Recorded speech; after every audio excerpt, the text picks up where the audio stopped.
नमस्कार साथियों, मैं भागचंद चौधरी ईशाला के इस YouTube चैनल पर आपका हार्दिक स्वागत करता हूं। साथियों, हमारे इस चैनल पर विशेष रूप से ईओ आरओ के लिए उसमें जो राजस्थान भूगोल का सिलेबस है उसके अनुसार बहुत ही महत्वपूर्ण प्रश्न करवाए जा रहे हैं। आज की इस क्लास से पहले हमारी 3 क्लास पर आपको मिल जाएंगी। तो राजस्थान की भू आकृतिक प्रदेश की विशेषताओं पर लगभग आपको 50-60 क्वेश्चन इसमें से मिलने वाले हैं। आज की इस क्लास में हम राजस्थान की जलवायु पर बनने वाले महत्वपूर्ण प्रश्न और क्या क्या है उन पर परीक्षा में पूछे जाने वाले प्रश्नों को हम डिस्कस करने वाले हैं। इसमें भी आपको क्लास पार्ट 1 और पार्ट 2 के रूप में मिलने वाली है। तो आज की क्लास में हम कुछ महत्वपूर्ण 20 प्रश्नों को हल करेंगे और आज के बाद नेक्स्ट क्लास आएगी तो उसमें भी हम लगभग 20-30 प्रश्नों को हल करेंगे। तो कुल मिलाकर के जलवायु टॉपिक पर, सिंगल जलवायु टॉपिक पर आप 40 से 50 क्वेश्चन या 60 क्वेश्चन तक आपको मिले। और मैं आपको अश्योर करता हूँ कि आप पूरी क्लास देखेंगे, पूरे प्रश्न अगर आप पढ़ेंगे तो से आपको इसका समय बेनिफिट होने वाला है। तो चलिए आज के जो महत्वपूर्ण प्रश्न हैं उनको देखने का प्रयास करते हैं।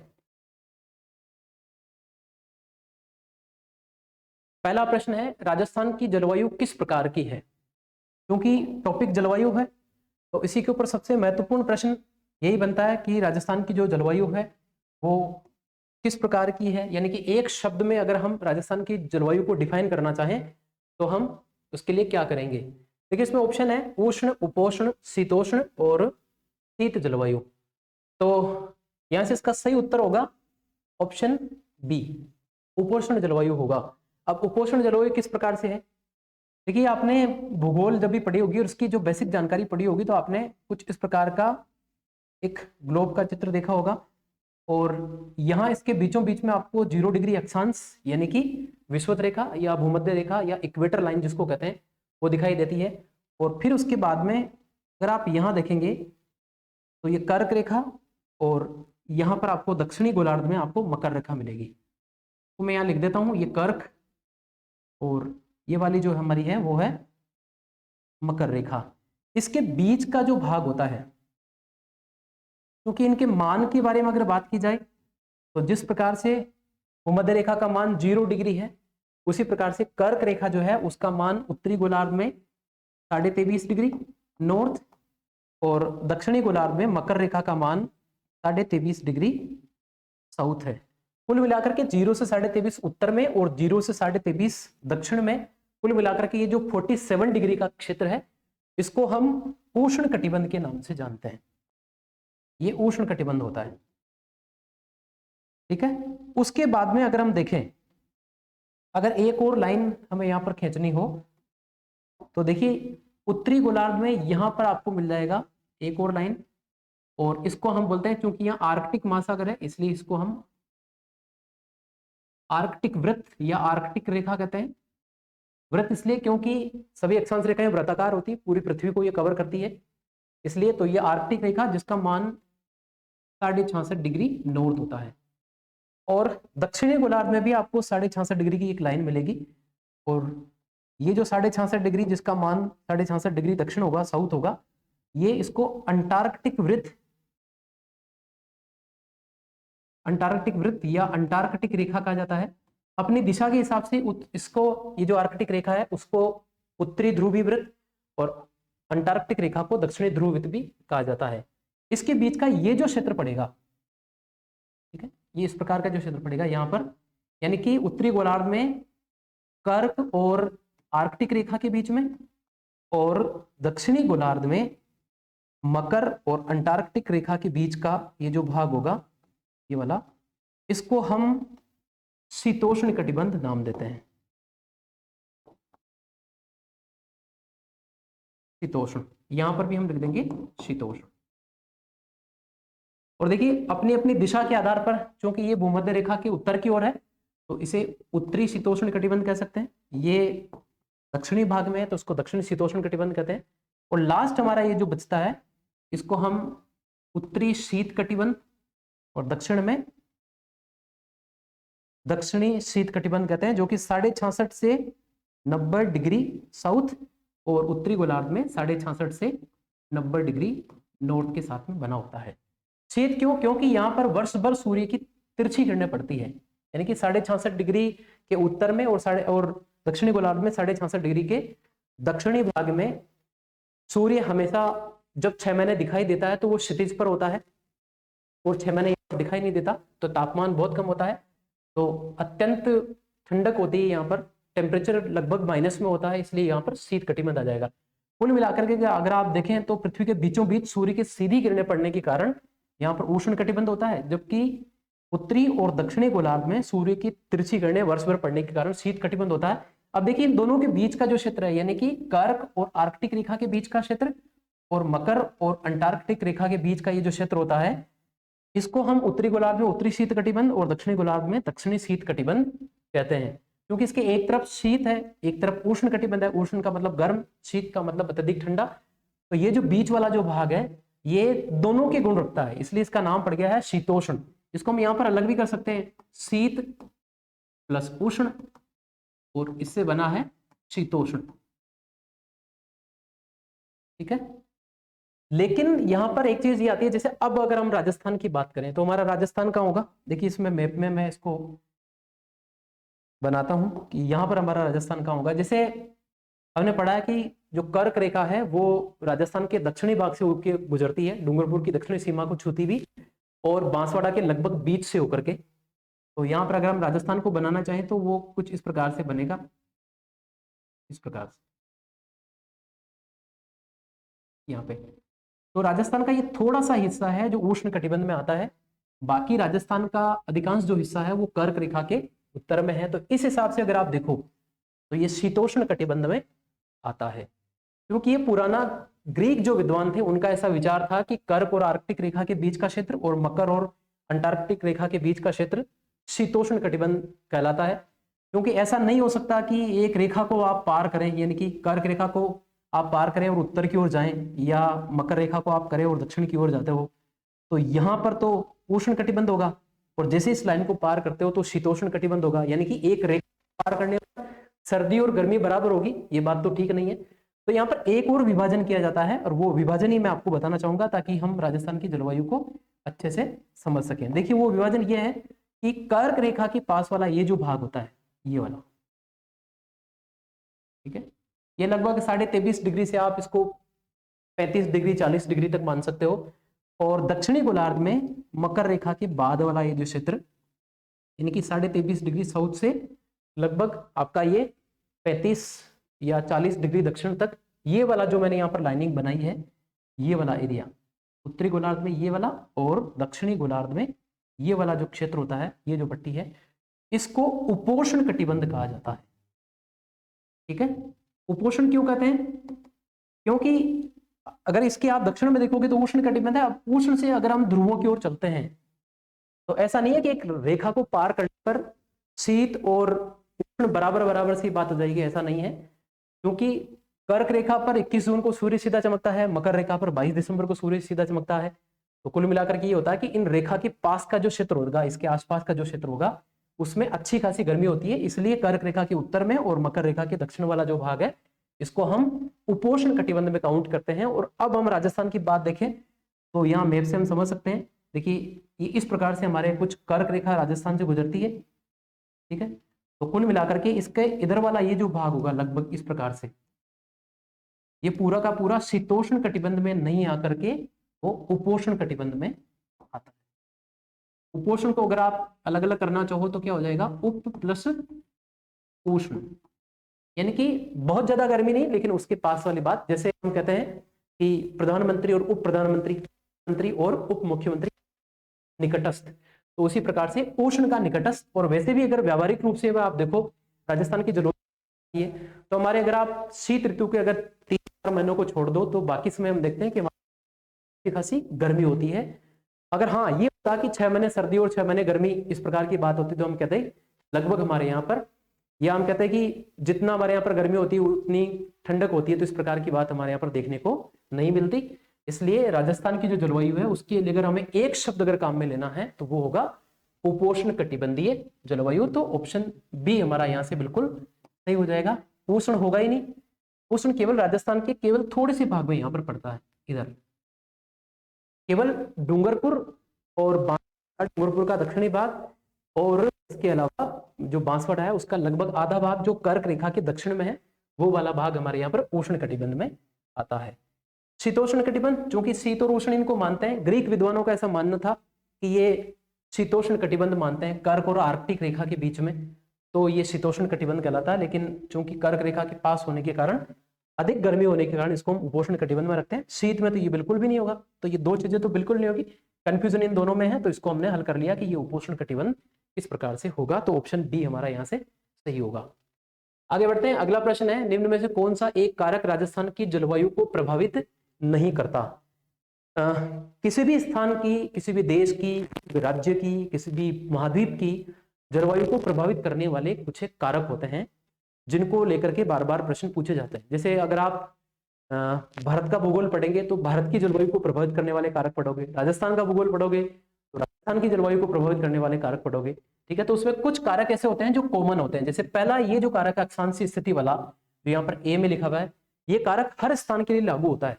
अक्षांश रेखाएं किसी भी स्थान की जलवायु को निर्धारित करने वाला एक कारक माना जाता है। केवल यहाँ पर स्थिति भी हो सकता है, किसी स्थान की स्थिति या किसी स्थान की अक्षांशीय स्थिति, ये ज्यादा बेटर है, क्योंकि स्थिति तो देशांतर रेखाओं से भी निकाली जाती है, लेकिन देशांतर रेखाएं किसी भी स्थान की जलवायु को निर्धारण करने में काम में नहीं आती।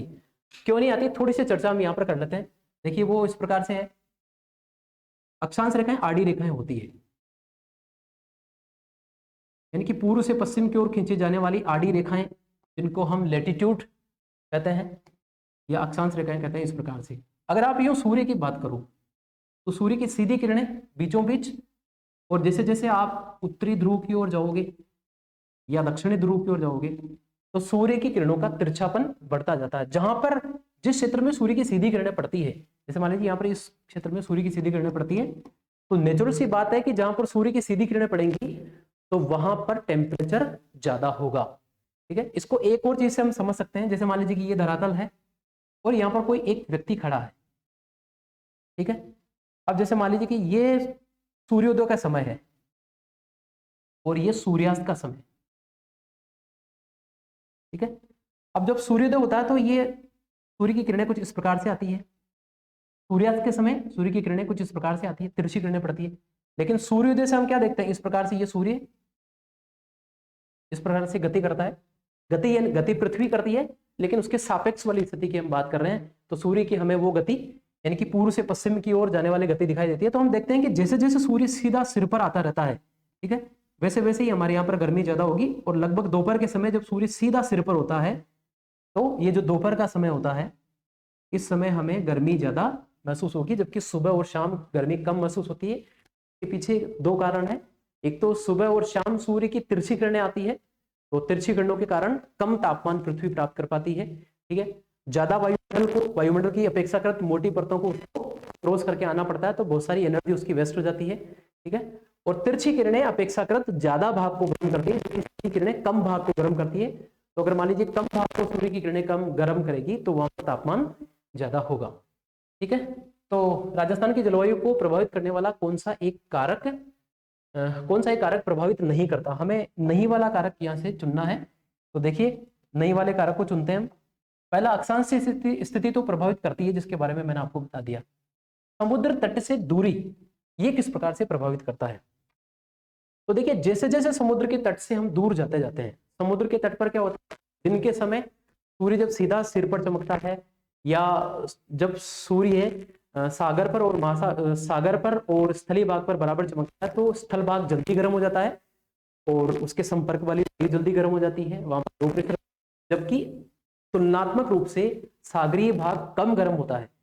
और इसलिए दिन के समय क्या होता है, सागर से स्थल की ओर पवनें चलती हैं, और वो चूंकि सागरीय भाग पर उच्च वायुदाब होता है दिन के समय, और जो स्थलीय भाग है उसके ऊपर निम्न वायुदाब बन जाता है, तो पवन का नियम है कि वो हाई प्रेशर से लो प्रेशर की ओर चलेगी। सागर से पवन तो वो स्थल पर जैसे आएंगे वो थोड़ा सा कम कर देगी।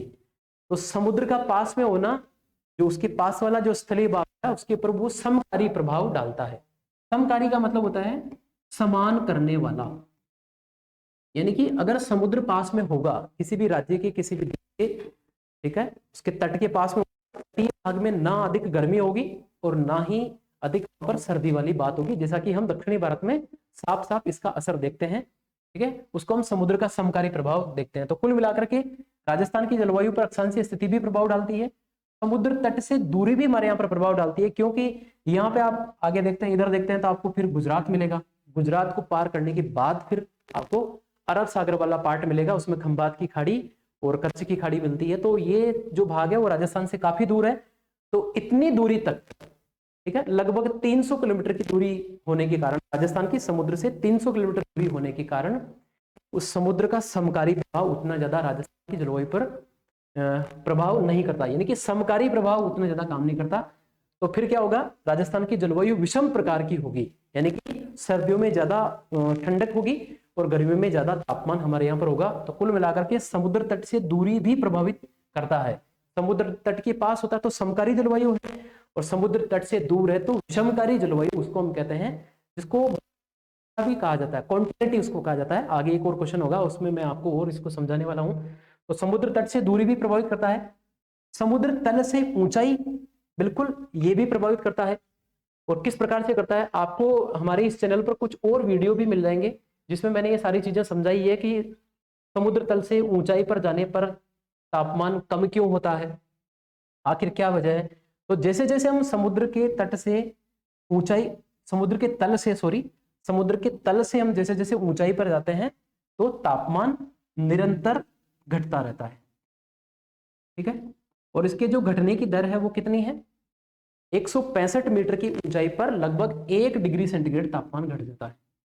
165 मीटर की ऊंचाई पर आप जाएंगे तो लगभग 1 डिग्री सेंटीग्रेड तापमान लगभग कम हो जाएगा।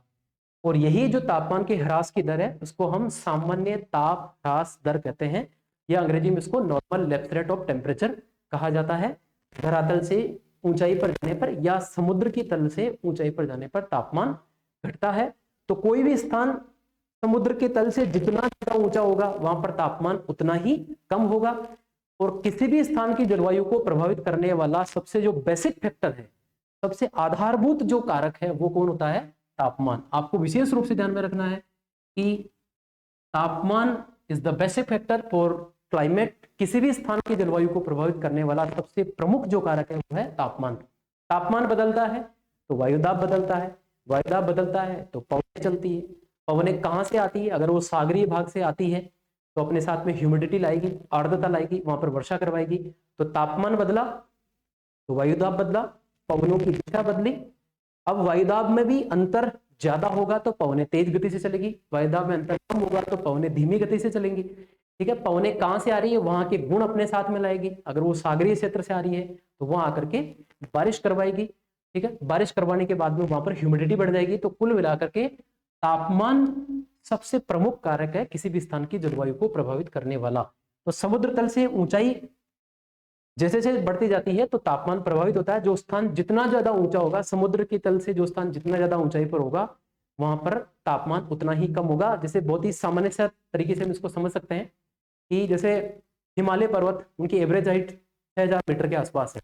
अगर आप माउंट एवरेस्ट की अगर बात करें, माउंट एवरेस्ट की ऊंचाई समुद्र तल से 8848 मीटर है। तो चूंकि बहुत ऊंचा है, समुद्र के तल से 8848 यानी कि लगभग 9000 मीटर ही मान लीजिए आप। 9000 मीटर का मतलब है कि लगभग 9 किलोमीटर ऊंचाई पर स्थित है। तो वहां पर तापमान इतना कम हो जाता है। इसी कारण जो हिमालय पर्वत है, उन हिमालय पर्वतों के ऊपर हमेशा बर्फ जमी रहती है और वो बर्फ का पानी पिघलता रहता है धीरे धीरे, और उसी के माध्यम से हिमालय से निकलने वाली जो नदियां हैं उनमें पानी की आपूर्ति होती रहती है। इसलिए हिमालय से निकलने वाली नदियां वर्षवाहिनी कहलाती है, क्योंकि पूरे वर्ष उनमें पानी आता रहता है। जबकि राजस्थान में अरावली पर्वत है, उसके ऊपर ऐसा नहीं है। इसके पीछे कारण यह है कि अरावली पर्वतमाला की ऊंचाई उतनी ज्यादा नहीं है कि उसके ऊपरी भाग पर तापमान कम हो जाए और वहां पर वायुमंडल में जो भी आर्द्रता होगी वो आपको उस पर्वत के ऊपर बर्फ के रूप में जमी हुई मिले। तो ये कारक भी प्रभावित करेगा। समुद्र तल से बढ़ने वाली ऊंचाई भी प्रभावित करती है। और अगला एक कारक है जिसको हम कहते हैं देशांतरी स्थिति। देशांतरी स्थिति बिल्कुल प्रभावित नहीं करता। विशेष रूप से आपको ध्यान में रखना है कि देशांतरी जो स्थिति है वो समय निर्धारण के काम में आती है। किसी स्थान की स्थिति तो निर्धारित करती है, इसके साथ में समय भी इसके माध्यम से निर्धारित किया जाता है। और समय कैसे निर्धारित होता है, दो देशांतर रेखाओं के बीच में 4 मिनट का अंतर होता है। ठीक है। इसलिए आप अगर 0 डिग्री या जिसको हम ग्रीनविच रेखा कहते हैं उससे अगर आप पूर्व दिशा में जाते हैं तो एक देशांतर पर 4-4 मिनट प्लस होता जाएगा, 4 मिनट आगे होता है वहां का समय। और 0 डिग्री यानी कि याम्योत्तर रेखा या ग्रीनविच रेखा, उससे अगर आप पश्चिम की ओर जाओगे 4 मिनट समय माइनस में होता है। इसलिए कई बार आपने भारत का भूगोल में यह भी पढ़ा होगा कि भारत का जो समय है वो ग्रीनविच मीन टाइम से यानी कि जीएमटी से 5.5 घंटे आगे है, क्योंकि भारत उस जीएमटी रेखा से, ये जीएमटी है, तो भारत की जो मानक मध्याह्न रेखा है वो 82.5 डिग्री पूर्वी देशांतर है, और 82.5 देशांतर पर जो अंतर आता है उसी अंतर के आधार पर हम इसके समय का निर्धारण करते हैं। ठीक है, तो देशांतरीय स्थिति किसी भी स्थान की जलवायु को प्रभावित नहीं करता, तो हमारा ऑप्शन डी यहां से बिल्कुल राइट हो जाएगा। आगे बढ़ते हैं, अगला प्रश्न है, शीत ऋतु में सामान्यतः माउंट आबू का तापमान शेष राजस्थान से अपेक्षाकृत कम होता है, क्योंकि ये प्रश्न एक बार पूछा गया है तो उसको विशेष रूप से ध्यान में रखना है। बहुत ही सामान्य सी बात है कि शीत ऋतु की बात कर रहा है और सामान्यतः माउंट आबू में क्या होता है, क्योंकि माउंट आबू काफी ऊंचाई पर है, ठीक है, लगभग वो समुद्र तल से 1200-1300 मीटर की ऊंचाई पर स्थित है, तो वहां का तापमान शेष राजस्थान से अपेक्षाकृत कम होता है। ठीक है, उसके पीछे कारण क्या है, तापमान कम होने के पीछे कारण क्या है? अभी हमने एक पढ़ा, इससे पहले वाला मैं आपको बताना चाहूँ तो हमने ये पढ़ा था कि समुद्र के तल से अगर ऊंचाई बढ़ती है तो तापमान कम होता है, ये बताया था ना यहाँ पर। जैसे जैसे आप समुद्र के तल से, या क्योंकि उसको एक आधार के रूप में लिया जाता है कि समुद्र के तल से ऊंचाई बढ़ने पर, क्योंकि स्थल भाग जनरली समतल नहीं होता, समान नहीं होता, वो कहीं पर ऊपर नीचे, ऊबड़ खाबड़, पर्वत पठार, मैदान, इसलिए एक समान तल लेने के लिए और सभी ऊंचाइयों को एक ही सार्वभौमिक जगह से नापने के लिए हम समुद्र तल को यहाँ पर इस्तेमाल में लेते हैं। तो जैसे जैसे हम समुद्र के तल से ऊंचाई पर बढ़ते हैं तो तापमान कम होता रहता है, और यही कारण है कि माउंट आबू में शेष राजस्थान की तुलना में वहां का तापमान कम होगा, क्योंकि माउंट आबू काफी ऊंचाई पर है और ऊंचाई पर कम होता है, राजस्थान का बाकी कोई भाग इतना ऊंचाई पर स्थित नहीं है, इसलिए शीत ऋतु में विशेषकर माउंट आबू में तापमान बहुत कम होगा। जिसके पीछे कारण क्या है, वो अधिक ऊंचाई पर स्थित है। देखिए, समुद्र तट से अधिक दूरी है यहाँ पर, ठीक है, ये हालांकि कारक प्रभावित करता है कि समुद्र तट से अधिक दूरी पर आप जाओगे तो आपको किसी भी स्थान पर, यानी कि उसके आंतरिक भाग में जाओगे, देश के आंतरिक भाग में जाओगे, तो आपको तापमान वहां पर गर्मियों में ज्यादा गर्मी और सर्दियों में अधिक ठंडक मिलेगी। हालांकि ये तापमान, ये जो कारक है वो गौण रूप से प्रभावित करता है, लेकिन अगर सीधा सीधे हम कारक की बात करें, कौन सा कारक है जिसके कारण माउंट आबू का तापमान कम होता है, तो समुद्र तल से अधिक ऊंचाई के कारण। समुद्र तल से अधिकतम ऊंचाई पर है वो राजस्थान की, अगर हम भाग की बात करें तो, इसलिए वहां पर तापमान कम होता है। इवन स्थिति ये होती है कि सर्दियों में वहां पर जो नक्की झील है वो नक्की झील कई बार जम जाती है, उसके पीछे भी कारण यही होगा। अधिक वर्षा नहीं, ये कारण नहीं है वहां का तापमान कम होने का, इसके बारे में डिस्कस कर चुके हैं। और अधिक आर्द्रता ये कारण भी नहीं है, हालांकि अधिक वर्षा होगी तो अधिक आर्द्रता होगी, ये एक दूसरे से जुड़े हुए हैं। हाँ, हालांकि इतना जरूर है कि जैसे जैसे आप ऊंचाई पर बढ़ते हो तो वहां पर वर्षा की मात्रा भी बढ़ती है, लेकिन तापमान कम होने का कारण ये नहीं होगा। तो यहाँ पर सीधा सीधा ये कारण होगा, समुद्र तल से अधिकतम ऊंचाई के कारण सामान्यतः माउंट आबू का तापमान शेष राजस्थान की अपेक्षाकृत कम होगा। आगे बढ़ते हैं, अगला प्रश्न है, राजस्थान का जिला या जिले जो उष्ण कटिबंध में स्थित है। अभी थोड़ी देर पहले हमने चर्चा की थी कि राजस्थान के दक्षिणी भाग से होकर के, देखिए यहाँ पर इस मैप से मैं बता देता हूँ आपको कि राजस्थान के दक्षिणी भाग से होकर के ये इस प्रकार से कर्क रेखा गुजरती है, और इस कर्क रेखा के दक्षिण वाला जो भाग पड़ता है यहाँ पर इस प्रकार से, यानी कि कर्क रेखा के दक्षिण वाला जो पार्ट है, जिसमें लगभग बांसवाड़ा का आधा भाग और डूंगरपुर का दक्षिणी भाग, जो कर्क रेखा के दक्षिण में है, वो वाला भाग उष्ण कटिबंध में आता है। क्योंकि सामान्यतः ऐसा माना जाता है कि कर्क और मकर रेखाओं का जो भाग होगा वो उष्ण कटिबंध के अंतर्गत शामिल किया जाता है, क्योंकि कर्क और मकर रेखाओं के बीच में ही सूर्य जो है वो लंबवत चमकने वाली बात होती है। वो उसकी अलग अलग डेट है, 21 जून को वो कर्क रेखा पर सीधा चमकता है, 22 दिसंबर को वो मकर रेखा पर सीधा चमकता है, 21 मार्च और 23 सितंबर को वो भूमध्य रेखा पर सीधा चमकता है। तो कर्क और मकर रेखाएं जो होती है, जैसे हम यहाँ पर बना दें, ये कर्क रेखा और ये मकर रेखा, इसके बीच वाली जो है, जिसको हम 0 डिग्री देशांतर कहते हैं, भूमध्य रेखा कहते हैं, तो इसके बीच वाले भाग पर वर्ष में सूर्य कम से कम 2 बार सिर के ऊपर सीधा चमकता है। ठीक है, जैसे यहाँ पर 21 जून को होगा, यहाँ पर 22 दिसंबर को होगा, और यहाँ पर 2 डेट होती है, 21 मार्च और 23 सितंबर को यहाँ पर सीधा चमकेगा। ठीक है, ये सूर्य की उत्तरायण वाली स्थिति होती है, ये सूर्य की दक्षिणायन वाली स्थिति होती है। ठीक है, राजस्थान का कर्क रेखा के दक्षिण में ये थोड़ा सा भाग पड़ता है। ठीक है, यहाँ से मैं आपको फिर से बता देता हूँ, इस प्रकार से पड़ता है, यूं दक्षिणी भाग यूं। ठीक है, तो केवल ये वाला भाग हमारा होगा जो कि उष्ण कटिबंध में स्थित है। तो ऑप्शन क्या दिए हुए हैं? बांसवाड़ा बिल्कुल है, डूंगरपुर ये भी है, और तीसरा ऑप्शन है ए व बी दोनों। तो बिल्कुल बांसवाड़ा भी है, डूंगरपुर भी है, तुम्हारा प्रॉपर उत्तर हमें ऑप्शन सी में मिल रहा है, ए व बी दोनों, इनमें से कोई नहीं, ये ऑप्शन बिल्कुल गलत हो जाएगा। आपको एक चीज ये भी ध्यान में रखनी है, जब आप इस प्रकार के प्रश्नों को सोल्व करते हैं तो ऐसा नहीं कि हाँ बिल्कुल बांसवाड़ा में से गुजरती तो बांसवाड़ा होगा, अगला ऑप्शन भी जरूर पढ़ें कि अगला ऑप्शन क्या कह रहा है। डूंगरपुर, तो डूंगरपुर से भी कर्क रेखा गुजरती है, उसका भी कुछ हिस्सा उष्ण कटिबंध में है, तो इन दोनों जिलों का कुछ भाग उष्ण कटिबंध में स्थित होने के कारण हमारा ऑप्शन सी यानी कि ए व बी दोनों, यानी कि बांसवाड़ा और डूंगरपुर दोनों होगा, जो कि हमें यहां से भी दिख रहा है। आगे बढ़ते हैं, आज का अगला प्रश्न है, राजस्थान में दक्षिण से उत्तर की ओर यात्रा करने पर सामान्यतः तापमान क्रमशः तापमान की स्थिति क्या होगी? यानी कि आप राजस्थान में, प्रश्न क्या कह रहा है, दक्षिण से उत्तर की ओर अगर आप जाएंगे इस प्रकार से, ठीक है, यानी कि आप दक्षिणी भाग से उत्तरी भाग की ओर, मानचित्र में ऊपर की ओर उत्तर होता है, ये की ओर हम दक्षिण बताते हैं, ये वाला भाग पश्चिम है, ये वाला भाग पूर्व है। ठीक है, तो अगर आप दक्षिण से उत्तर की ओर जाओगे तो सामान्यतः तापमान क्या होगा? तो तापमान क्रमशः घटेगा। ऑप्शन ए हमारा सही होगा। क्यों घटेगा? क्योंकि यहां से जो हमारी कर्क रेखा गुजरती है, ये कर्क रेखा, इस पर 21 जून को सूर्य सीधा चमकता है, यानी कि 23.5 डिग्री पर 21 जून को सूर्य सीधा चमकता है। 30 डिग्री के उत्तर में, यानी कि बाकी का जो राजस्थान है, इसमें कभी भी सूर्य की सीधी किरणें नहीं पड़ती, और सूर्य की किरणों का तिरछापन यहाँ पर बढ़ता जाएगा। ठीक है, जैसे मैं आपको बता देता हूं, जैसे कि यहाँ पर अगर सूर्य सीधा चमक रहा है तो इसकी सूर्य की सीधी किरणें 21 जून को यहाँ पर कर्क रेखा पर, अब आप जैसे जैसे उत्तर की ओर जाओगे तो देखिए आप यहाँ पर ये जो तीर के निशान बन रहे हैं, इससे आप समझ पा रहे होंगे कि हम जैसे जैसे उत्तर में जाते हैं तो सूर्य की किरणों का तिरछापन बढ़ता जाता है, और जितना ज्यादा तिरछापन बढ़ता जाएगा तापमान उतना ही, तिरछी किरणें कम तापमान के लिए जिम्मेदार है और सीधी किरणें अधिक तापमान के लिए जिम्मेदार है। जो मैंने अभी आपको एक बात भी बताई थी कि सूर्योदय के समय और सूर्यास्त के समय हम कम तापमान प्राप्त करते हैं, हमारे वायुमंडल में अपेक्षाकृत कम तापमान होता है, जबकि दिन के समय जब हम देखते हैं तो तापमान ज्यादा होता है, क्योंकि सूर्य बिल्कुल सीधा सिर पर होता है और उसके सूर्य की सीधी किरणें हमारे तक पहुंचती है। तो यहाँ से ऑप्शन ए बिल्कुल सही हो जाएगा। ठीक है, तो देखिए यहाँ पर तो सूर्य की किरणों का कोण कितना है, 90 डिग्री। जैसे आप इसको अगर आप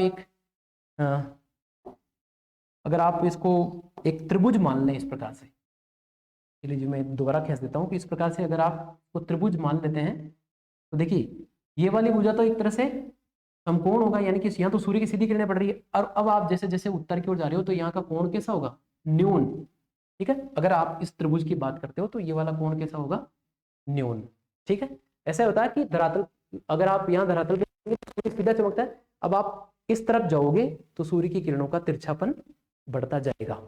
ठीक है, तो ये वाली बात है। तो यहाँ से एक सामान्य सा कॉन्सेप्ट निकल करके आता है कि आप राजस्थान में अगर बात करें तो आप दक्षिण से उत्तर की ओर जाओगे तो सूर्य की किरणों का तिरछापन लगातार बढ़ता जाएगा। आगे बढ़ते हैं, तो इसमें अगर ये भी हम देखें तो बढ़ेगा बिल्कुल नहीं, उत्तर की ओर जाने पर घटता बढ़ता रहेगा, ये वाली बात भी नहीं होगी।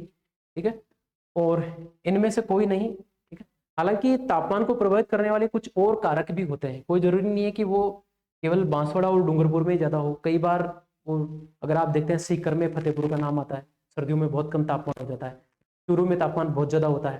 ठीक है, तो ये कोई सार्वभौमिक सत्य वाली बात तो नहीं है, लेकिन फिर भी अगर आप सूर्य की किरणों के अगर कोण की अगर हम बात करें तो उसके हिसाब से तो सीधी किरणें यहाँ पर पड़ती है, और उत्तर की ओर जाओगे तो सूर्य की किरणों का तिरछापन बढ़ता जाता है। हालांकि उसको फिर प्रभावित करने वाले और कारक भी होते हैं जो गौण रूप से उसको प्रभावित करते हैं, जैसे वहां पर पाई जाने वाली वनस्पति, वहां की मिट्टी किस प्रकार की है, तो ये कारक भी उसको प्रभावित करते हैं। आगे बढ़ते हैं, अगला प्रश्न है, जिला या जिले जहां पर सूर्य की किरणें लंबवत होती है, कौन सा जिला या कौन से जिले हैं जहां पर सूर्य की किरणें लंबवत यानी कि परपेंडिकुलर, या हम इसको कह सकते हैं समकोण पर होती है, या सूर्य की सीधी किरणें पड़ती है। तो लैंग्वेज कुछ भी हो सकती है इस प्रश्न की, तो बहुत सिंपल सी बात है, हमने पढ़ा था कर्क रेखा जहां से गुजरती है, ठीक है, कर्क रेखा बांसवाड़ा और डूंगरपुर के यहाँ से गुजरती है, और इसी के ऊपर अभी मैंने बताया था आपको कि अगर इसको हम सूर्य मान लें तो सूर्य की सीधी किरणें कर्क रेखा पर और उत्तर की ओर जाने पर सूर्य की किरणों का तिरछापन बढ़ता जाएगा। तो समकोण कहां पर होगी, तो वो बांसवाड़ा और डूंगरपुर का भाग जहां पर सूर्य की सीधी किरणें पड़ती है वहां पर होगा। तो इसका उत्तर बांसवाड़ा भी होगा, इसका उत्तर डूंगरपुर भी होगा, यानी कि ऑप्शन सी हमारी दोनों बातों को कवर करता है, ए और बी दोनों इसके उत्तर हो जाएंगे। आगे बढ़ते हैं, राजस्थान में सूर्य की किरणों का सर्वाधिक न्यून कोण कहां पर होगा, ठीक है। इससे पहले वाले क्वेश्चन में हमने देखा था सबसे ज्यादा जो उत्तर में होगा, सबसे ज्यादा उत्तर में कौन है, यहाँ पर है श्रीगंगानगर।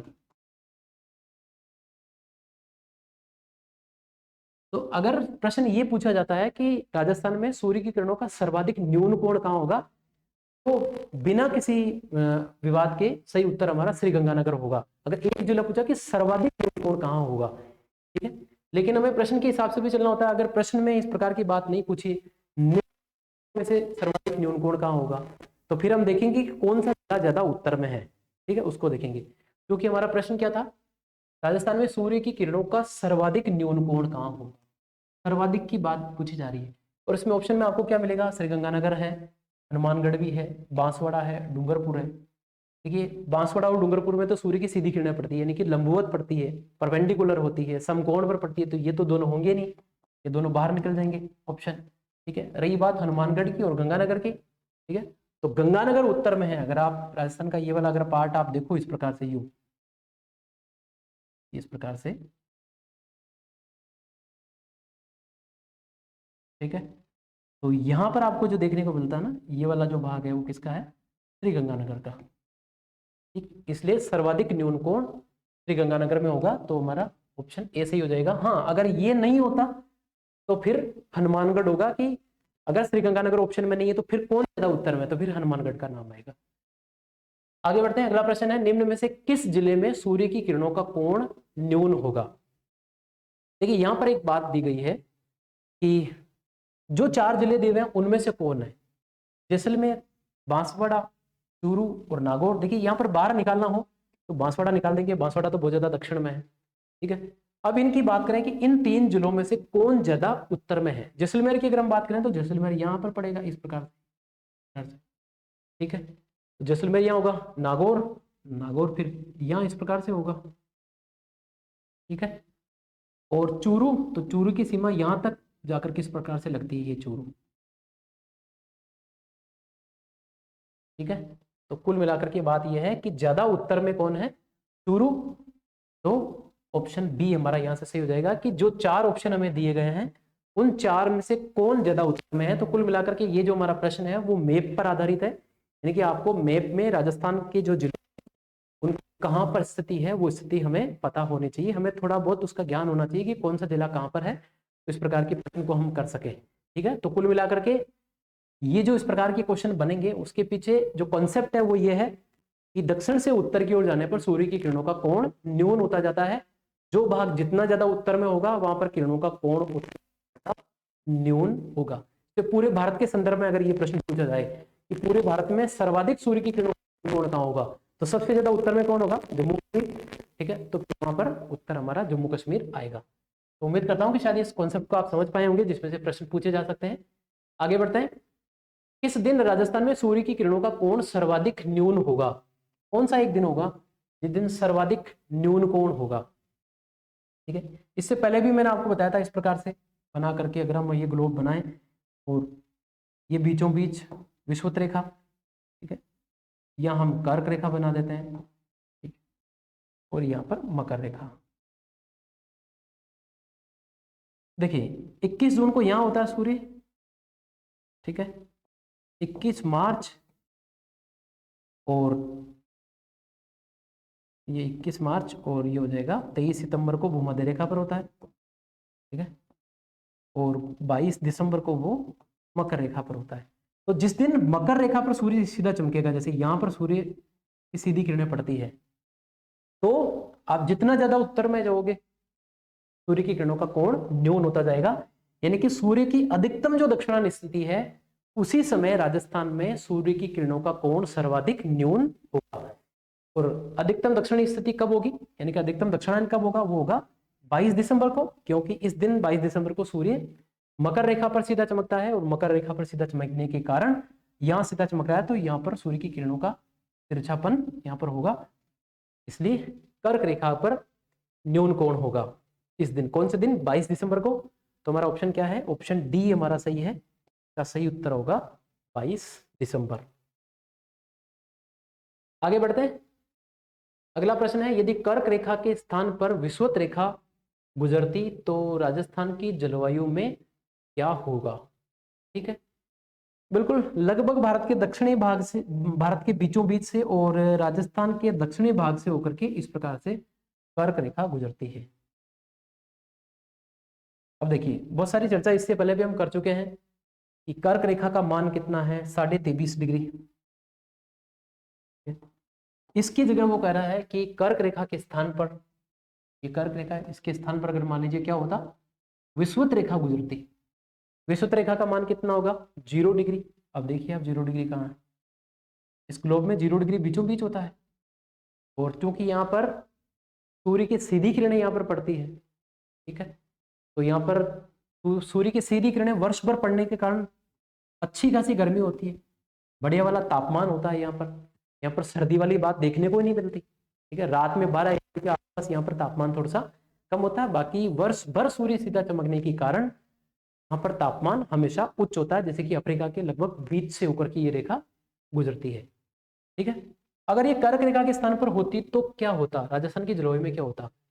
देखिए, एक बात तो सीधी सिंपल सी है कि तापमान, अधिक तापमान बिल्कुल होता, क्योंकि विषुवत रेखा पर सूर्य की सीधी किरणें पड़ती है, तो तापमान हमारे यहाँ पर ज्यादा होता।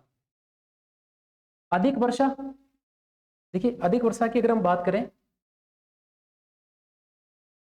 तो भूमध्य रेखा जो है उसके आसपास चूंकि तापमान वर्ष भर ऊंचा रहता है, और वहां पर जो समुद्र भाग है जहां से विषुवत रेखा गुजरती है, तो आसपास में जो समुद्र है वहां से अधिक तापमान होने के कारण स्थल भाग जल्दी गर्म हो जाता है, सागरी भाग धीमी गति से गर्म होता है उसकी तुलना में, और स्थल भाग जल्दी गर्म होने के कारण स्थलीय भाग पर निम्न वायुदाब बनता है, और सागरीय भाग से पवनें आती है, आर्द्रता या नमी लाती है और आकर के स्थलीय भाग पर वो बारिश करवाती है। इसलिए विषुवत रेखा पर हर रोज 3 से लेकर 5-6 बजे के बीच में विषुवत रेखा पर हर रोज बारिश होती है, जिसको हम संवहनीय प्रकार की बारिश कहा जाता है।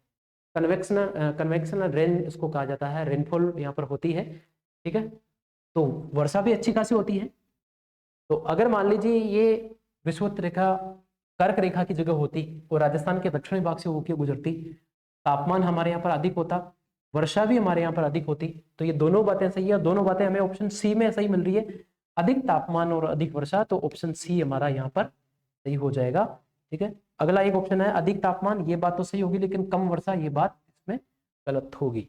ठीक है, गर्मियों के बाद में बारिश आने का कारण यही तो है कि समुद्र पर सूर्य सीधा चमक, ठीक है, और स्थल भाग पर भी पड़ता है तो उसकी किरणें, तो स्थल भाग जो है वो जल्दी गर्म हो जाता है, वहां पर लो प्रेशर बन जाता है, सागरीय भाग से पवनें चलती है, जैसे जैसे हमारे यहाँ पर गर्मियां आगे परवान पर होगी और जून के महीने में जो भयंकर वाली गर्मी होती है, तो स्थल भाग पर एक बहुत बड़ा लो प्रेशर बन जाता है और सागरीय भाग से पवनें चलती है उस स्थान को भरने के लिए, यानी कि हाई प्रेशर से लो प्रेशर की ओर सागरीय भाग से आती है। तो पवनों का एक बहुत ही सामान्य सा नियम है, दो बातें यहाँ से आप याद रखेंगे, पवनें जहां से आती है वहां के गुण अपने साथ में लाती है, सागरीय भाग से आ रही है तो वो आकर के हमारे यहाँ पर बारिश करवाएगी, जिसे गर्मियां खत्म होते होते हमारे यहाँ पर वर्षा ऋतु का प्रारंभ होगा। पर अगर वो ठंडे क्षेत्रों से आ रही है तो ठंडक हमारे यहाँ पर लाती है, जैसे कई आपने में पढ़ा होगा कि जम्मू कश्मीर और हिमाचल में हिमपात हुआ और राजस्थान जुड़ा, इसके पीछे कारण भी यही होता है कि सर्दियों में हमारे यहाँ पवनें उत्तरी पूर्वी भाग से चलती हैं। ठीक है, और जो जम्मू कश्मीर और हिमाचल प्रदेश वहां पर हिमपात होता है तो वो जो ठंडक होती है उस ठंडक को राजस्थान की ओर ले आती है। तो कुल मिलाकर के जो पवनें हैं वो तापमान के पुनः वितरण का कार्य करती है, ठीक है, तो ये वाली बात हो जाएगी। तो इसमें हमारा उत्तर सही होगा, अधिक तापमान व अधिक वर्षा होगी अगर कर्क रेखा के स्थान पर विषुवत रेखा होती। तो ये प्रश्न पूछा गया है पहले, लेकिन भारत के संदर्भ में पूछा गया था, क्योंकि कर्क रेखा राजस्थान से निकलती है, तो यहां से भी प्रश्न ये बन सकता है, तो उसको आप ध्यान में रखें। अगला प्रश्न है, यदि कर्क रेखा के स्थान पर विषुवत रेखा गुजरती तो राजस्थान की जलवायु होगी। एक और प्रश्न इसमें से बन सकता है कि अगर मान लीजिए बात वही है कि कर्क रेखा के स्थान पर विषुवत रेखा गुजरती, तो फिर राजस्थान की जलवायु किस प्रकार की होगी। अब वो एक करा उष्ण और आर्द्र। उष्ण का मतलब होता है गर्म, बिल्कुल विषुवत रेखा पर वर्ष भर सूर्य सीधा चमकता, और सूर्य सीधा चमकने के कारण वहां पर तापमान ज्यादा होगा। तापमान ज्यादा होगा मतलब जिसको हम दूसरे शब्दों में कहते हैं अधिक उष्ण, ठीक है। और चूंकि यहाँ पर अधिक तापमान होता, तो पास में ही हमारे यहाँ पर दक्षिणी भारत जो है, प्रायद्वीपीय भारत, उसके दोनों ओर आप देखते हो तो एक तरफ अरब सागर है भारत के प्रायद्वीपीय भाग के पश्चिम भाग में, और पूर्वी भाग में बंगाल की खाड़ी है। प्रायद्वीपीय भाग के दक्षिणी भाग में हिंद महासागर है, तो अच्छा खासा समुद्र वाला क्षेत्र यहाँ पर है। तो अधिक तापमान होने के कारण स्थल भाग ज्यादा गर्म होता, लो प्रेशर वहां पर बना रहता, ठीक है। और वर्ष भर समुद्र से स्थल की ओर पवनें चलती, और वो यहाँ कर आकर के और अच्छी खासी बारिश करवाती। तो आर्द्रता वहां पर ज्यादा होगी। आर्द्रता यानी कि पवन में जो हमारा वायुमंडल होगा उसमें पानी गैसीय रूप में मौजूद होना, उसको हम आर्द्रता कहते हैं। तो जहां पर ज्यादा बारिश होती है वहां पर आर्द्रता भी अच्छी खासी होती है। जैसे कि वर्षा ऋतु के समय हम देखते हैं, जब भी हमारे यहाँ पर बारिश होती है तो ह्यूमिडिटी या हल्की सी नमी हम यहाँ के वातावरण में महसूस करते हैं। तो अगर इस प्रकार की बात होती कि कर्क रेखा के स्थान पर विषुवत रेखा राजस्थान से गुजरती, तो अधिक उष्ण भी होता और अधिक आर्द्रता वाली बात भी होगी। ये नहीं होगा, उष्ण तो होगा लेकिन शुष्क जलवायु नहीं होती, उपोष्ण भी नहीं होता, क्योंकि विषुवत रेखा गुजर रही है। उपोष्ण वाली तो अभी वाली स्थिति है जब कर्क रेखा गुजर रही है तब, तो उपोष्ण नहीं होगा, ठीक है। आर्द्र तो होता लेकिन उपोष्ण वाली बात नहीं होती, तो ये गलत हो जाएगा। इसके कारण ये ऑप्शन निकल गया। उपोष्ण व शुष्क, उपोष्ण पहले ही हमने घटा दिया, शुष्क पहले ही निकल गया, तो ये ऑप्शन गलत हो गया, ये गलत हो गया, ये गलत हो गया। हमारे पास में ऑप्शन केवल ए बचा है, तो ए इसका सही उत्तर होगा। इसी प्रश्न को अगर मान लीजिए दूसरी भाषा में पूछ ले तो हम इसका उत्तर करने की स्थिति में रहेंगे। अगला प्रश्न है, राजस्थान की जलवायु में महाद्वीपीयता के लक्षण पाए जाने का कारण क्या होता है। पहले महाद्वीपीयता को मैंने अभी थोड़ी देर पहले भी आपको बताया था, और एक बार फिर से मैं बता देता हूँ कि ये क्या है महाद्वीपीयता। महाद्वीपीयता का मतलब होता है, अंग्रेजी में इसको कॉन्टिनेंटी कहा जाता है, ठीक है। महाद्वीपीयता का सीधा सीधा मतलब है कि जो भाग समुद्र तट से जितना ज्यादा पर होता है, जितना ज्यादा आंतरिक भाग में होता है, तो वहां पर समुद्र का समकारी प्रभाव नहीं पड़ता। यानी कि अगर समुद्र तट पर है तो वहां पर न ज्यादा तापमान होगा और न ही ज्यादा ठंडक वाली बात होगी। जैसा कि दक्षिणी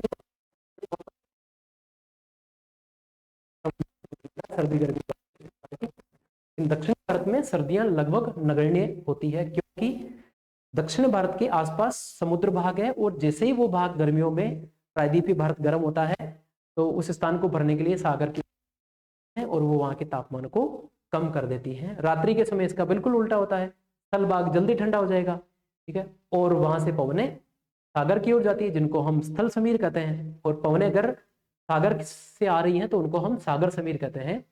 हमारे इसी चैनल पर आपको क्लास और मिल जाएगी, आप उसको भी पढ़ सकते हैं, जिसमें मैंने स्थल और जल को बहुत ही अच्छे से और डिटेल में समझाया, और उनके क्या क्या प्रभाव पड़ते हैं उनको भी मैंने बताया है। और स्थल और जल की गर्म होने अलग अलग प्रवृत्तियां क्यों हैं, ये बात भी मैंने एक अलग से क्लास में समझाई है। ऊंचाई पर जाने पर तापमान क्यों बढ़ता है, इस बात को भी मैंने समझाया है। तो आप उन क्लासों को, बहुत ही छोटी छोटी क्लास है, मैक्सिमम 5 से 10 मिनट के बीच का उनका ड्यूरेशन होगा, तो वहां से आप इस कॉन्सेप्ट को समझ सकते हैं, क्योंकि कॉन्सेप्ट बेस पर भी प्रश्न पूछे जाते हैं। तो महाद्वीपीयता के लक्षण पाए जाने का कारण क्या है, ठीक है। तो महाद्वीपीयता का मतलब मैंने आपको बता दिया, कॉन्टिनेंटी यानी कि तटीय भाग से अंदर जाने पर जो जलवायु है वो विषम प्रकार की होती है। विषम प्रकार की मतलब गर्मियों में ज्यादा गर्मी, सर्दियों में ज्यादा ठंडक, ठीक है, विषम प्रकार से होगी। समुद्र का समकारी प्रभाव वहां पर नहीं पड़ता। तो राजस्थान की जलवायु पर महाद्वीपीयता के लक्षण पाए जाने का कारण है, क्या कारण है, तो समुद्र के तट से दूरी। बिल्कुल, अभी हमने ये तो पढ़ा, महाद्वीपीय जलवायु का सीधे सीधा एकमात्र कारण है कि जो भाग समुद्र से जितना ज्यादा दूर होगा वहां की जलवायु उतनी ज्यादा विषम होगी, जिसको दूसरे शब्दों में हम महाद्वीपीयपन, महाद्वीपीयता या कॉन्टिनेंटी उसको हम कहते हैं। तो यही कारण होगा। समुद्र के तल से ऊंचाई नहीं, इस बात का प्रभाव नहीं पड़ेगा। हालांकि समुद्र के तल से ऊंचाई बढ़ने पर तापमान कम होता है, लेकिन यहाँ पर पर्टिकुलर प्रश्न महाद्वीपीयता के बारे में पूछा जा रहा है कि महाद्वीपीयता का लक्षण जो राजस्थान की जलवायु में देखने को मिलता है उसका कारण क्या है, तो वो समुद्र तट से दूरी ही इसका कारण होगा। अगला, अक्षांशीय स्थिति। अक्षांशीय स्थिति का भी इस पर कोई विशेष रूप से प्रभाव नहीं पड़ता, क्योंकि अक्षांशीय स्थिति तो कहीं की हो सकती है। हो सकता है कि जैसे मान लीजिए कि जो राजस्थान की स्थिति है लगभग वो की वही पश्चिम बंगाल की है, लेकिन पश्चिम बंगाल की जलवायु पर महाद्वीपीयता के लक्षण नहीं पाए जाते, क्योंकि वो बंगाल की खाड़ी के तट पर है और बंगाल की खाड़ी से जो पवनें चलती हैं वो वहां के तापमान को ज्यादा गर्म और ज्यादा ठंडा नहीं होने देती। तो एक ही प्रकार के अक्षांशीय विस्तार में होने के बावजूद राजस्थान की और पश्चिम बंगाल की जलवायु अलग अलग प्रकार की है, क्योंकि राजस्थान की जलवायु पर जबकि बंगाल की खाड़ी पर महाद्वीपीयता के लक्षण नहीं पाए जाते। ठीक है, तो ये वाली बात भी नहीं होगी। और धरातली भिन्नताएं, ये वाली बात भी नहीं होगी। धरातली भिन्नताएं का मतलब आपको कहीं पर धरातल पर पर्वत, पठार, मैदान यानी कि विभिन्न प्रकार के उच्चावच, तो ये कारण नहीं होगा, ये कारण नहीं होगा, ये कारण नहीं होगा, का कारण केवल ए होगा। तो ऑप्शन ए हमारा बिल्कुल सही होगा। उम्मीद करता हूं कि आपकी ये बात ठीक से समझ में आई होगी और इस प्रकार के प्रश्न भारत के भूगोल से भी बनते हैं और राजस्थान का भूगोल से भी इस प्रकार के प्रश्न पूछे जाते हैं। आगे बढ़ते हैं। अगला प्रश्न है, निम्न कथनों पर विचार कीजिए। पहला इसमें, कच्छ की खाड़ी का समीपस्थ भाग राजस्थान से 225 किलोमीटर की दूरी पर है। ठीक है, और दूसरा इसमें है, अरब सागर का समुद्र राज्य की सीमाओं से लगभग 400 किलोमीटर की दूरी पर है। तो पहले इन दोनों चीजों को देख लेते हैं हम, और वो किस प्रकार से होगा। देखिए यहाँ पर एक मैप मैं बना करके और आपको बताता हूँ। देखिए इंडिया का मैप लेते हैं हम।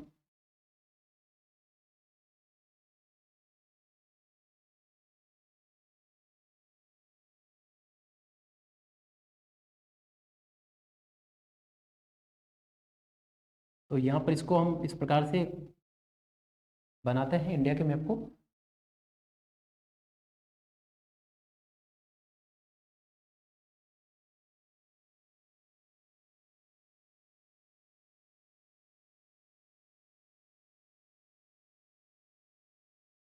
प्रकार से यहाँ पर ये गुजरात, ठीक है, और तो यहाँ पर अगर हम देखते हैं तो जो हमारे इससे पहले जो ऑप्शन थे वो क्या कर रहे थे, कच्छ की खाड़ी का समीपस्थ भाग राजस्थान से 225 किलोमीटर की दूरी पर है। देखिए कच्छ की खाड़ी कहाँ है, ये वाला जो भाग आपको दिखेगा, ये वाला, ठीक है, गुजरात का ये जो भाग है जो कटा हुआ सा दिखता है, ये वाला जो भाग है ये कच्छ की खाड़ी कहलाता है। तो ये लगभग राजस्थान से 225 किलोमीटर की दूरी पर पड़ता है। बिल्कुल सही बात है। और अगला इन्होंने कहा, अगला ऑप्शन था कि अरब सागर का जो समुद्र है वो राज्य की सीमाओं से लगभग 400 किलोमीटर की दूरी पर है। बाकी का ये जो भाग है वो अरब सागर का भाग ही है। यहाँ पर हालांकि खंबात की खाड़ी आता है। खंबात की खाड़ी और कच्छ की खाड़ी दोनों अरब सागर के भाग है। अरब सागर स्वयं हिंद महासागर का भाग है। ठीक है, तो ये भी सही बात है कि राजस्थान से अरब सागर जो है वो लगभग थोड़ा ज्यादा दूरी पर है, यानी कि ये 400 किलोमीटर की दूरी पर है और कच्छ की खाड़ी 225 किलोमीटर की दूरी पर है, यानी कि दोनों बातें सही है। तो पहला भी सही होगा, दूसरा भी सही होगा। समुद्र तट से दूरी के कारण जलवायु के विभिन्न तत्वों में विभेदन अत्यधिक पाया जाता है। देखिए इससे पहले मैंने आपको समझा था कि समुद्र तट से दूरी के कारण, यानी कि समुद्र तट से अधिक दूरी हो जाने के कारण जलवायु के विभिन्न तत्वों में, जलवायु के विभिन्न तत्वों का मतलब जो जलवायु के निर्धारक कारक कौन कौन से, तापमान, वर्षा, आर्द्रता, पवन वेग की दिशा, ये सारे जलवायु के विभिन्न निर्धारक कारक होते हैं या विभिन्न तत्व होते हैं। इनमें विभेदन, विभेदन का मतलब होता है अंतर होना, इनमें डिफरेंस होना, अंतर होना अत्यधिक पाया जाता है। यानी कि वो कह रहा है कि राजस्थान के संदर्भ में क्या समुद्र तट से दूरी के कारण जलवायु के जो विभिन्न निर्धारक कारक हैं उसमें विभेदन अत्यधिक पाया जाता है। बिल्कुल सही है। इससे पहले मैंने आपको बताया था कि राजस्थान की जलवायु पर महाद्वीपीयता के लक्षण ज्यादा पाए जाते हैं, क्योंकि समुद्र तट से दूर है तो गर्मियों में ज्यादा गर्मी, सर्दियों में ज्यादा ठंडक। ठीक है, तो इसलिए तो वो अंतर होता है, यानी कि विभेदन पाया जाता है। बिल्कुल सही बात है, तो तीसरा भी सही होगा। और चौथा है, राजस्थान की जलवायु में महाद्वीपीयता जलवायु या महाद्वीपीयता के लक्षण पाए जाते हैं। बिल्कुल सही है। ये तीसरा और चौथा जुड़े में ये विभेदन पाया जाता है, इसलिए राजस्थान की जलवायु पर महाद्वीपीयता का असर है। कुल मिलाकर के चारों हमारे उत्तर सही होंगे, जो कि हमें ऑप्शन डी में यहाँ पर मिलने वाला है, 1 2 3 4 सही है। ठीक है, तो इसका सही उत्तर होगा ऑप्शन डी। आगे बढ़ते हैं। निम्न में से कौन सा या कौन से कारक राजस्थान में कम वर्षा के लिए उत्तरदायी है? राजस्थान में कम वर्षा होती है, बार बार इनकी खूब चर्चा भी होती है, तो इसके बारे में हम देख लेते हैं कि कौन कौन से कारक हैं। ठीक है, पहला है अरावली पर्वतमाला की दिशा। देखिए, अरावली पर्वतमाला की दिशा के बारे में हम करें तो वो इस प्रकार से होगी, यहाँ पर इस प्रकार से देखने को मिलती है, प्रकार से। ये अरावली पर्वतमाला की दिशा राजस्थान में है। इसको आप उत्तर पूर्व से दक्षिण पश्चिम की ओर भी कह सकते हैं, या दक्षिण दक्षिण पश्चिम से उत्तर पूर्व की ओर इसकी दिशा, ये बात भी कह सकते हैं, क्योंकि हमारे यहाँ पर जो अरब सागर से आने वाला मानसून है वो इसी प्रकार से आता है, इसी दिशा से गुजरात को पार करते हुए। ठीक है, और यहाँ पर जब आता है तो ये अरावली पर्वतमाला की दिशा और मानसून की अरब सागर की जो शाखा है उसकी दिशा दोनों की समानांतर है, तो ये इसके साथ साथ में आगे बढ़ जाता है और राजस्थान को पार कर जाता है, और यही कारण है कि राजस्थान में कम बारिश होती है अगर ये अरावली पर्वतमाला की दिशा के विपरीत होती है। विपरीत यानी कि इस प्रकार से होती है राजस्थान में, इस प्रकार से, तो ये यहाँ से आने वाला जो अरब सागर का मानसून है इसको ये रोकता। ठीक है, और यहाँ पर अच्छी खासी बारिश होती, तो एक कारक ये तो है ही, यानी कि अरावली पर्वतमाला की दिशा ये तो है ही। प्रश्न इस प्रकार से भी अगर आपको पूछ लिया जाए कि अरावली पर्वतमाला की दिशा उत्तर पश्चिम से दक्षिण पूर्व की ओर होती तो राजस्थान में वर्षा कैसे होती? अधिक वर्षा होती। ठीक है, अगला देखते हैं, अरावली पर्वतमाला की ऊंचाई, क्या ये कारक भी हो सकता है? बिल्कुल, ये कारक भी जिम्मेदार है। अरावली पर्वतमाला की ऊंचाई उतनी ज्यादा नहीं है। अब मैं आपको बताता हूँ कि किसी भी पर्वतमाला की ऊंचाई किस प्रकार से उसको प्रभावित करती है। तो यहाँ पर बताता हूँ मैं आपको। सामान्य तौर पर आपने कई बार बुक्स में पढ़ा होगा, कई बार पढ़ाया भी जाता है इस प्रकार से कि मानसून जब आता है और उसके मार्ग में अगर मान लीजिए कोई पर्वतीय क्षेत्र पड़ता है तो उससे वो टकरा है, तो टकरा करके कभी भी बारिश नहीं होती। टकराना का तो हम मारवाड़ी भाषा में कहते हैं बछीड़ करना, उस प्रकार से बारिश होगी, तो ये बिल्कुल गलत बात है। टकरा करके बारिश नहीं होगी तो फिर कैसे होगा, वो किस प्रकार से बाधा बनता है, तो उसको मैं आपको यहाँ पर समझाने की देखिए कोशिश करता हूँ। जैसे मान लीजिए कि ये पर्वतमाला है, ठीक है, और यहाँ से इस प्रकार से मानसून आता है, उसके साथ में इस प्रकार से आपको बादल देखने को मिलते हैं। ये जब आता है तो इसमें क्या होगा कि ये जो पवनें आती है तो इनके मार्ग में ये बाधा पड़ेगा, पर्वत, ये पर्वत है, और ये बाधा बनने के कारण क्या होगा, ये बादल जो है वो, अब इनको चूंकि पवनों की गति है तो वो इसको धकेल रही है कंटिन्यू इधर। अब यहाँ पर पर्वत आ गया बाधा, तो अब ये क्या करेगा, इसकी पर्वत की ढाल के सारे सारे ये बादल ऊपर उठते हैं, इस प्रकार से ये हाइट पर चले जाते हैं। और जैसे ही ये ऊंचाई पर जाते हैं, क्योंकि बादल क्या है वास्तव में, बादल जल जो कि द्रवीय अवस्था में होता है के ऊपर जब सूर्य की किरणें पड़ती हैं तो वो वाष्प अवस्था में बदल जाता है, उसके बादल बन जाते हैं। और अब वास्तव में बादल क्या है, वाष्प का एक रूप है, या जल की बहुत ही छोटी छोटी घनीभूत बूंदें हैं। ठीक है, और उनको अब वापस पानी में बदलने के लिए, यानी कि पानी की बूंद में बदलने के लिए क्या चाहिए, तो वाष्पीकरण की उल्टी प्रक्रिया होती है जिसको हम कहते हैं संघनन, जिसको कहा जाता है। वाष्प के रूप में है, तो ऊंचाई पर जैसे आप बढ़ोगे, समुद्र तल से आप ऊंचाई पर जाओगे तो तापमान कम होगा, तापमान कम होगा तो जो पानी ऊपर वाष्प अवस्था में है वो द्रवीय अवस्था में बदलने लग जाता है, और वो पानी की बूंदें बन करके और यहाँ पर बारिश शुरू हो जाती है इस प्रकार से। तो कोई पर्वत जितना ज्यादा ऊंचा होगा वो वहां पर आने वाले मानसून को उतना ऊपर उठाएगा, और जितना ज्यादा ऊंचाई पर उठाएगा तो ऊंचाई पर जितना ज्यादा आप वहां पर तापमान कम होता जाएगा, जितना ज्यादा तापमान कम होगा संघनन की प्रक्रिया उतनी ही तेज होगी और अच्छी खासी बारिश वहां पर होगी। तो अरावली के संबंध में दोनों बातें हमें ध्यान में रखनी पड़ती है कि अरावली पर्वतमाला की दिशा और अरावली पर्वतमाला की ऊंचाई दोनों राजस्थान में कम वर्षा के लिए जिम्मेदार हैं। एक तो इसकी दिशा अरब सागर की मानसून शाखा के समानांतर है, और दूसरी जो बात है, अरावली पर्वतमाला की उतनी ज्यादा ऊंचाई भी नहीं है, तो बहुत ज्यादा ऊंचाई तक वो बादल को उठा नहीं पाती है और वो संघनन की प्रक्रिया प्रारंभ नहीं हो पाती है। इस कारण हमारे यहाँ पर बारिश नहीं होती, या सॉरी बारिश हमारे यहाँ पर कम होती है। तो अरावली पर्वतमाला की दिशा बिल्कुल प्रभावित करेगा।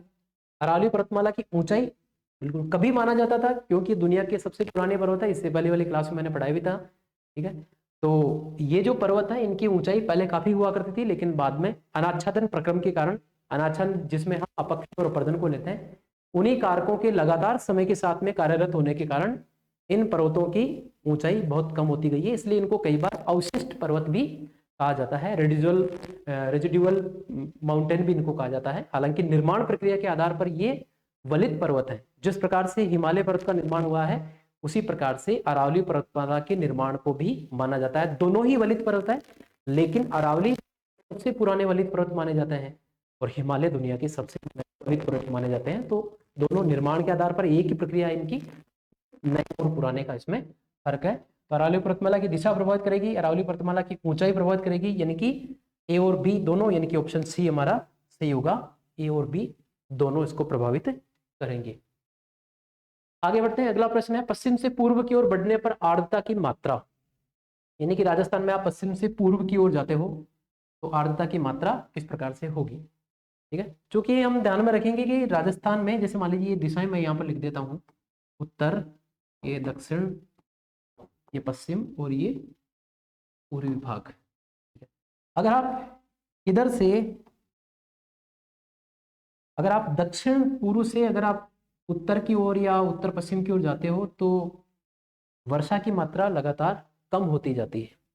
इसलिए पश्चिमी भाग में आपको बारिश कम होगी। जैसे जैसलमेर में हमारे यहाँ पर सम जो तहसील है वहाँ पर बहुत ही कम बारिश होती है। ठीक है, और इधर आप जाओगे तो धीरे धीरे आप धौलपुर की ओर जाओगे या पूर्वी भाग में आप झालावाड़ की तरफ, बारां की तरफ, कोटा की तरफ, बूंदी की तरफ, पूर्वी भाग में भरतपुर, सवाई माधोपुर इस वाले क्षेत्र में जाओगे तो यहाँ पर अच्छी खासी बारिश होती है। राजस्थान के दक्षिणी भाग में भी होती है।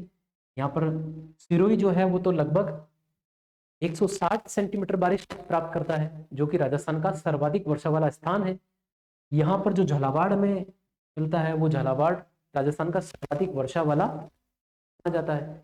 तो अगर आप पश्चिम से पूर्व की ओर जाओगे तो फिर आर्द्रता की मात्रा क्या होगी। आर्द्रता यानी कि वायु में जल का वाष्प के रूप में मौजूद होना। तो पश्चिम से पूर्व की ओर जाओगे तो आर्द्रता की मात्रा बढ़ती है। ठीक है, तो ऑप्शन बी हमारा सही हो जाएगा। और इसको हम इस प्रकार से भी बना सकते हैं। आगे राजस्थान की जलवायु के बारे में जो और क्वेश्चन होंगे उसमें इस प्रकार का एक क्वेश्चन भी आपको मिलने वाला है कि अगर हम इस प्रकार से देखते हैं तो देखिए ये वाला जो भाग है लगभग, तो हम कहते हैं यहाँ पर शुष्क जलवायु। इससे थोड़ा अगर आप आगे बढ़ोगे इस प्रकार से तो इसको हम कहते हैं अर्ध शुष्क जलवायु।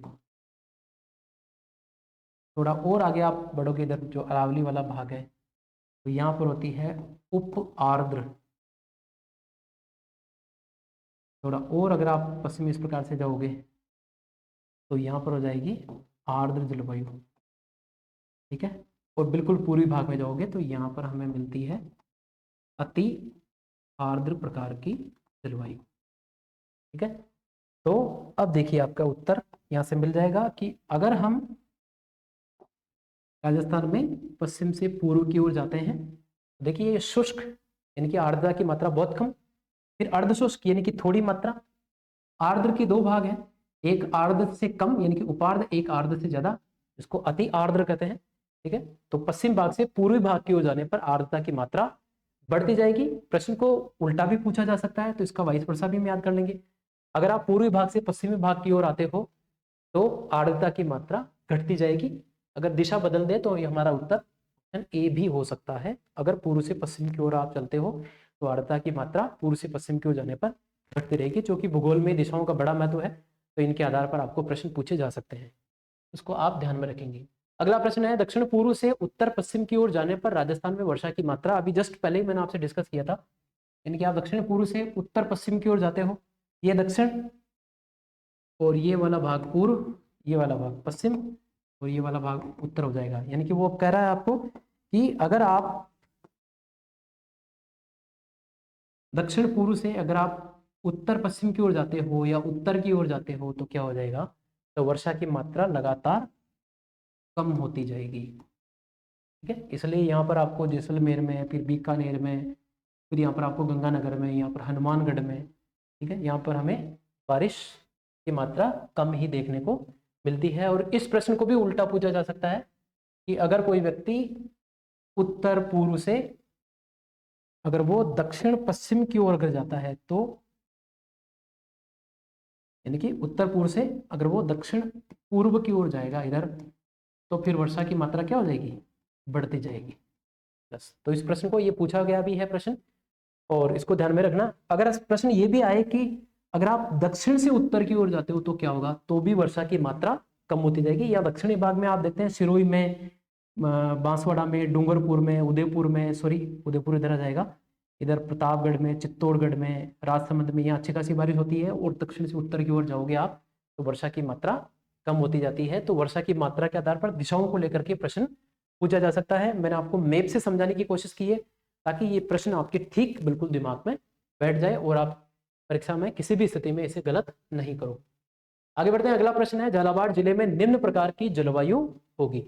झालावाड़ जिले में किस प्रकार की जलवायु होगी, झालावाड़ के बारे में पूछा जा रहा है। अभी पहले मैंने चर्चा की थी, इस वाले भाग से हम ये कहाँ से बढ़ते हैं, शुष्क जलवायु से बढ़ते हैं, और यहाँ पर हम अति आर्द्र के रूप में आ जाते हैं। तो झालावाड़ के अधिकांश भाग पर आपको अति आर्द्र प्रकार की जलवायु देखने को मिलती है।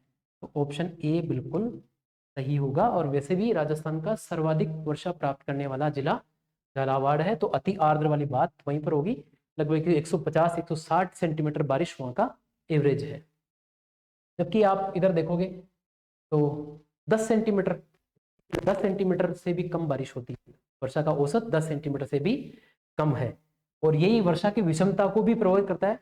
तो मेरी एक छोटी सी क्लास इस टॉपिक पर और है, वर्षा की विषमता क्या होती है, कैसे वो प्रभावित होती है, जहाँ पर वहाँ पर विषमता ज्यादा क्यों होती है, जहाँ पर वर्षा का औसत ज्यादा होता है वहाँ पर विषमता कम क्यों होती है, नेगेटिव कोरिलेशन क्यों होता है। तो आप हमारे चैनल पर उस क्लास को भी आसानी के साथ पढ़ सकते हो। तो यहाँ का उत्तर बी सही होगा, झालावाड़ बोले तो अति आर्द्र प्रकार की जलवायु। आगे बढ़ते हैं। अगला प्रश्न है, जैसलमेर जिले में निम्न प्रकार की जलवायु होगी। उसी प्रकार के प्रश्न को एक बार फिर से चेंज किया, जैसलमेर के लिए पूछा, तो अभी मैंने आपको बताया था जैसलमेर में शुष्क जलवायु मिलती है। 10 सेंटीमीटर से कम बारिश है, ठीक है, बारिश कम होगी तो वहां पर शुष्कता यानी कि जल की मात्रा बहुत ही कम होगी। जैसलमेर का जो पश्चिमी भाग है जहाँ पर सम तहसील है, वो तो बिल्कुल वनस्पति रहित क्षेत्र है, जहाँ पर वनस्पति नहीं है, क्योंकि बहुत ही कम बारिश वहां पर होती है। ठीक है, तो इसका सही उत्तर क्या हो जाएगा, ऑप्शन ए, शुष्क प्रकार की जलवायु यहाँ पर होगी जैसलमेर में। आगे बढ़ते हैं। प्रश्न इस प्रकार का भी पूछा जा सकता है, मैच द फॉलोइंग, निम्न जिलों को वहां पर पाई जाने वाली जलवायु समूह के साथ में, यानी कि जलवायु समूह दिया हुआ है और हमें जिले दिए हुए हैं, इनके साथ में इनको सुमेलित करना है। ठीक है, देखिए जैसलमेर, अजमेर, बूंदी और झालावाड़। अभी हमने पढ़ा था झालावाड़ के बारे में। झालावाड़ में क्या होता है, ठीक है, अति आर्द्र, ठीक। और इधर क्या होता है, जैसलमेर की अगर हम बात करें तो जैसलमेर में हमने पढ़ा था शुष्क। ठीक है, अगला हम देखते हैं अजमेर में क्या होगा। ठीक है, तो अजमेर जो है वो अरावली पर्वतमाला जहाँ से गुजरती है उसके आसपास, अरावली पर्वतमाला के आसपास उप आर्द्र प्रकार की जलवायु होती है। तो इसका ये उत्तर हो जाएगा, अजमेर के लिए उप आर्द्र हो जाएगा। ठीक है, और बात हम करें बूंदी की, बूंदी में क्या होगा, तो बूंदी में आर्द्र प्रकार की जलवायु देखने को मिलती है। यानी कि एक का हो जाएगा फोर्थ, तो एक का फोर्थ यहाँ मिल रहा है। बी यानी कि अजमेर, बी का हो जाएगा थर्ड, बी का थर्ड हमें यहाँ मिल रहा है। ठीक है, अगला हो जाएगा सी, और सी का हो जाएगा 2, तो सी का 2 हमें यहाँ मिल रहा है। ठीक है, और झालावाड़ यानी कि डी, डी का हमें मिल रहा है पहला, यानी कि ए वो यहाँ पर मिल जाएगा। तो कुल मिलाकर के हमारा ऑप्शन ए बिल्कुल सही होगा। ठीक है, चारों इसमें आने की कोई वो भी नहीं है कि हमें चारों उत्तर ही सही पता हो। कई बार 2 से भी हमारा काम हो जाता है, तो कम से कम 2 तो पता ही हो। कई बार 2 से काम नहीं होता, 3 से काम होता है। ठीक है, तो तीनों चीजें, ये चारों चीजें हम इसको देख लेंगे, अलग अलग जिलों का समूह। इससे पहले वाले मैप में जो मैंने आपको बताया था, तो उससे हम कर सकते हैं इसको कि जैसे जैसे अब हम यहाँ से शुष्क से, या सॉरी हम पश्चिम से पूर्व की ओर जाते हैं, तो आर्द्रता के बारे में अलग अलग बातें होती है, तो वहीं से हम जलवायु वाले क्वेश्चन को आसानी के साथ में कर लेते हैं। और बढ़ते हैं आज के अंतिम क्वेश्चन की तरफ। अगला प्रश्न है, राजस्थान की सर्वाधिक वर्षा वाला स्थान माउंट आबू है, जिसके उपयुक्त कारण क्या होंगे। अभी मैंने चर्चा की थी कि सर्वाधिक वर्षा वाले स्थान की अगर बात करें तो माउंट आबू होगा, जो कि सिरोही जिले में स्थित है। और सर्वाधिक वर्षा वाले जिले की बात करें तो वो झालावाड़ होगा। आर्द्र अति आर्द्र जलवायु को लेकर के वो प्रश्न मैंने करवाया भी था आपको।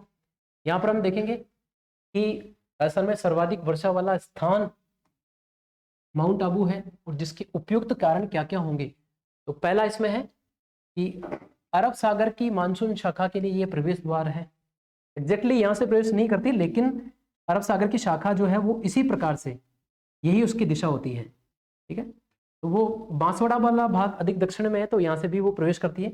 लेकिन जैसे ही ये मानसून शाखा, अरब सागर की मानसून शाखा आती है, तो इसको सीधा आगे यहाँ पर सिरोही मिलता है, क्योंकि सिरोही जिले में माउंट आबू जो है वो काफ़ी ऊंचाई पर स्थित है। तो मैंने आपको भी इससे पहले वाले क्वेश्चन में मैंने आपसे चर्चा भी की थी कि पर्वतीय भाग जितना ज़्यादा ऊंचा होगा, तो वो आने वाले वहाँ पर जो मानसून की शाखा है उसको वो उतना ही ज़्यादा, या मानसून से लबालब जो पवने होते हैं उनको उतना ही ज़्यादा ऊंचाई पर, और बहुत ज़्यादा ऊंचाई पर उठाने के कारण ही उसमें संघनन की प्रक्रिया प्रारंभ होती है और अच्छी खासी बारिश होती है। इसलिए ये भी देखा जाता है कि जैसे जैसे ऊंचाई बढ़ती है उसके साथ साथ में वर्षा की मात्रा भी बढ़ती है। दोनों में पॉजिटिव कोरिलेशन है, यानी कि अधिक ऊंचाई और अधिक बारिश वहां पर होती है। तो एक कारण तो ये हो गया, बिल्कुल अरब सागर की मानसून शाखा के लिए प्रवेश द्वार है। जैसे अरब सागर की शाखा आती है, यहाँ पर अच्छी खासी ऊंचाई है इस पर्वत की, और यहाँ पर करके ज्यादा ऊंचाई तक वो मानसून वाली पवने जाती है और अच्छी खासी बारिश वहां पर करवाती है। तो लगभग आपको 150-160 सेंटीमीटर के आसपास यहाँ पर औसत वर्षा देखने को मिलती है। तो पहली बात सही होगी। दूसरा है, यहाँ अरब सागर और बंगाल की खाड़ी की शाखा मिलकर अधिक वर्षा करती है। बिल्कुल सही है, ये इधर से अरब सागर की शाखा और इधर से हमारे यहाँ पर ये झालावाड़ से विशेष रूप से प्रवेश करती है। पूर्व की ओर से आने वाली जो पवने होती है, ठीक है, जिनको हम पूर्वाई कहते हैं, जो कि बंगाल की खाड़ी की शाखा है, और ये पवने भी यहाँ पर आती हैं, और दोनों मिलकर के, यानी कि कौन कौन सी, अरब सागर की शाखा और बंगाल की खाड़ी की शाखा, जिसको पूर्वाई कहते हैं, बंगाल की खाड़ी की शाखा को पूर्वाई कहते हैं, ये आपस में मिलकर के और अच्छी खासी बारिश करवाती है यहाँ पर माउंट आबू में। तो ये कारण भी इसका सही होगा। और तीसरा है, यहाँ ये अधिक ऊंचाई पर स्थित है। बिल्कुल सही बात है, जो भाग जितना ज्यादा ऊंचाई पर स्थित होगा वहां पर ज्यादा बारिश होने की संभावना होती है। ठीक है, जिसके बारे में मैंने आपको अभी बताया, ज्यादा ऊंचाई पर होने पर मानसून पवनें अधिक ऊंचाई को प्राप्त करती है, और वहां पर जाकर के संघनन की प्रक्रिया बड़ी आसानी के साथ होती है और अच्छी खासी बारिश होती है। तो तीसरा भी सही होगा, यानी कि हमारा पहला, दूसरा, तीसरा सही है, जो कि ऑप्शन ए में यहाँ पर आपको देखने को मिलेगा। ऑप्शन ए सही होगा, बाकी हमारे ऑप्शन गलत हो जाएंगे। तो इस प्रकार से विशेष रूप से ईआरओ के लिए आज हमने महत्वपूर्ण 20 प्रश्न हल किए। आगे की क्लास में आपको लगभग 20-30 प्रश्न और मिलने वाले हैं। आप हमारे साथ में जुड़े रहिए। जानकारी अच्छी लगी हो आपको तो आप हमारे चैनल को सब्सक्राइब कीजिए, लाइक कीजिए। आप कमेंट भी कर सकते हैं, आपको और कौन से टॉपिक पर महत्वपूर्ण प्रश्न चाहिए, और अपने दोस्तों के साथ में शेयर भी कर सकते हैं। Thank you.